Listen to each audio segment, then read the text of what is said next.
سورہ الملک، بادشاہی، سلطنت اور حکومت۔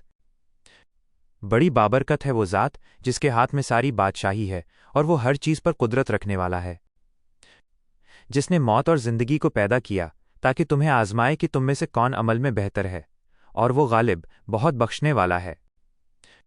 جس نے 7 آسمان ایک دوسرے کے اوپر بنائے، تم رحمان کی پیدائش میں کوئی خلل نہیں دیکھو گے۔ پھر نگاہ ڈالو، کیا تمہیں کوئی کمی نظر آتی ہے؟ پھر بار بار نگاہ ڈالو، تمہاری نگاہ تھک کر اور بے بس ہو کر تمہاری طرف لوٹ آئے گی۔ اور بے شک ہم نے سب سے نزدیک والے آسمان کو چراغوں سے سجایا اور انہیں شیطان کو مارنے کا ذریعہ بنایا، اور ہم نے ان کے لیے بھڑکتی ہوئی آگ کا عذاب تیار کر رکھا ہے۔ اور جنہوں نے اپنے رب کا انکار کیا ان کے لیے جہنم کا عذاب ہے، اور وہ بہت برا ٹھکانہ ہے۔ جب انہیں اس میں ڈالا جائے گا تو وہ اس کی بھیانک آواز سنیں گے، جبکہ وہ جوش مار رہی ہوگی، وہ غصے سے پھٹ پڑنے کے قریب ہوگی۔ جب بھی کوئی گروہ اس میں ڈالا جائے گا، اس کے نگران ان سے پوچھیں گے، کیا تمہارے پاس کوئی ڈرانے والا نہیں آیا تھا؟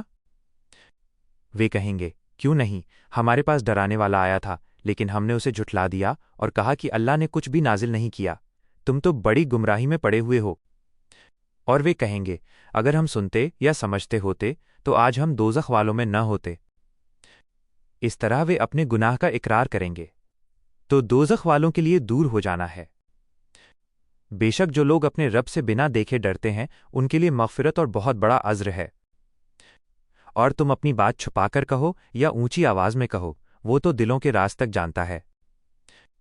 کیا وہ نہیں جانے گا جس نے پیدا کیا، اور وہ بہت باریک بین، ہر چیز سے خبر رکھنے والا ہے۔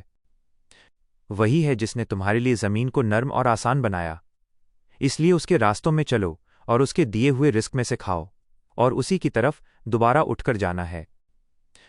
کیا تم اس بات سے بے خوف ہو کہ جو آسمان پر ہے وہ تمہیں زمین میں دھسا دے اور اچانک وہ ہلنے لگے؟ یا کیا تم اس بات سے بے خوف ہو کہ جو آسمان پر ہے وہ تم پر پتھروں والی آندھی بھیج دے؟ پھر تمہیں معلوم ہو جائے گا کہ میرا ڈرانا کیسا تھا، اور ان سے پہلے لوگوں نے بھی جھٹلایا تھا تو میرا عذاب کیسا رہا۔ کیا انہوں نے اپنے اوپر اڑتے ہوئے پرندوں کو نہیں دیکھا جو اپنے پنکھ پھیلاتے اور سمیٹتے ہیں؟ انہیں رحمان کے سوا کوئی نہیں تھامے ہوئے ہے، بے شک وہ ہر چیز کو دیکھ رہا ہے۔ بھلا کون ہے جو رحمان کے مقابلے میں تمہاری مدد کر سکتا ہے؟ کافر تو صرف دھوکے میں پڑے ہوئے ہیں۔ یا کون ہے جو تمہیں رزق دے سکتا ہے اگر وہ اپنا رزق روک لے؟ بلکہ وہ سرکشی اور نفرت میں ڈٹے ہوئے ہیں۔ تو کیا وہ شخص جو منہ کے بل گرتے ہوئے چلتا ہے زیادہ ہدایت پر ہے، یا وہ جو سیدھا ہو کر سیدھے راستے پر چلتا ہے؟ کہہ دو، اسی نے تمہیں پیدا کیا اور تمہارے لیے کان، آنکھیں اور دل بنائے، تم بہت کم شکر ادا کرتے ہو۔ کہہ دو، اسی نے تمہیں زمین میں پھیلایا اور اسی کی طرف تم جمع کیے جاؤ گے۔ اور وہ کہتے ہیں، اگر تم سچے ہو تو یہ وعدہ کب پورا ہوگا؟ کہہ دو، اس کا علم تو صرف اللہ کے پاس ہے اور میں تو صرف صاف طور پر ڈرانے والا ہوں۔